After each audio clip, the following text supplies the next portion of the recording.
Pimpri Chinchwad police आयुक्तालय अंतर्गत असलेल्या पिंपरी पोलीस स्टेशन या ठिकाणी कार्यरत असलेल्या एका महिला कॉन्स्टेबलने तिच्या घरात काम करणाऱ्या मोलकरणीला बेदम मारहाण केली।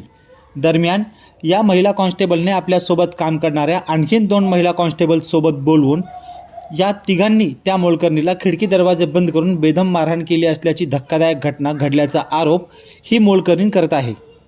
या संदर्भात पीडित महिलेने सामाजिक कार्यकर्त्या यास्मीन पठाण यांच्याकडे संबंधित प्रकरणात मदत मागितली असता यास्मीन पठाण यांच्या सहाय्याने संत तुकाराम नगर पोलीस ठाण्यात तक्रारी अर्ज दाखल करण्यात आला आहे। रेश्मा मॅडम पोलीस आहेत, अजमेरामध्ये राहतात।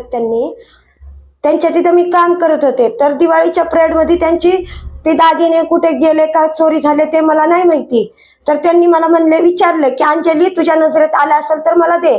तर मी बोलले की मला नाही माहिती म्हणल्यावर त्यांनी विषय तिथेच थांबवला। त्याच्यानंतर मला काही बोलले नाही। नंतर माझे नवरा वारल्यानंतर मी गेले गावाला गेल्यानंतर 40 दिवसांनी आल्यानंतर त्या टाइमात बी मला त्यांनी काही नाही बोलले।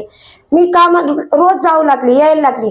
त्याच्यानंतर मला 4 दिवसांनी त्यांनी 2 पोलीस बोलवून त्यांनी तिघींनी मिळून मला लाथा बुक्क्या मारून तूच केली चोरी, बोल असं बोलत होते मला। मी जिथे काम करते ना त्या ताईंनी मला असं वाटलं की मी माझ्या स्वतःच्या जीवाचं काहीतरी करावं, म्हणून मी रडत त्यांच्याकडे गेले। मग त्यांनी मला यास्मीन मॅडमचा नंबर दिला आणि आता मला यास्मीन मॅडम सहकार्य करायला लागल्यात आणि मला न्याय भेटावा, मी चोरी नाही केली। पीडित महिलेला न्याय मिळवण्यासाठी यास्मीन पठाण हे पोलीस प्राधिकरणामध्ये तक्रार करणार असल्याचे, त्याचप्रमाणे महिलेला न्याय मिळवून देण्यासाठी कायद्याच्या मार्गाने सर्वतोपरीने प्रयत्न करणार असल्याचे यास्मीन पठाण यांनी सांगितले। जय भीम, जय महाराष्ट्र। मैं यास्मीन पठान 2 दिन पहले एक मैं वीडियो बनाई थी, बहुत सारा अपलोड करी थी मैंने, बहुत सारे लाइक भी आ गए, कुछ मैसेज भी आ गए, उसमें से कुछ लोगों के फोन भी आ गए, अपने भाई बहन बहुत सपोर्ट भी करे मेरे को, कॉल करके पूछे भी। तो अभी वो पीड़ित महिला को लेके मैं वापस आज संत तुकाराम नगर पुलिस स्टेशन गई थी। अर्ज लिया उन्होंने, बोले कि 2 दिन देखते हैं, 2 दिन में कार्रवाई करेंगे नहीं करेंगे पता नहीं, अभी देखेंगे क्या करते।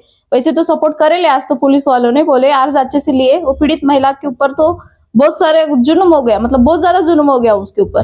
और अभी कुछ ऐसे बातें हैं कि मैं बता नहीं सकती वो लेडीज के बारे में, उसके साथ में क्या क्या हो गया। वो बस वो पुलिस वालों को बुलाना चाहिए, अच्छे से कार्रवाई करना चाहिए उनके ऊपर, कुछ ना कुछ तो निकलना चाहिए ना उसका हल। पीड़ित महिला के लिए पुलिस प्राधिकरण में भी जाऊंगी और मुझे नहीं लगता कि ये नौबत आने देंगे पुलिस वाले, अभी सपोर्ट करेंगे। अगर फिर भी नहीं सपोर्ट मिलता है तो मैं आंदोलन भी करूंगी, जो कानूनी तौर से चल रहा वो मैं सब करूंगी।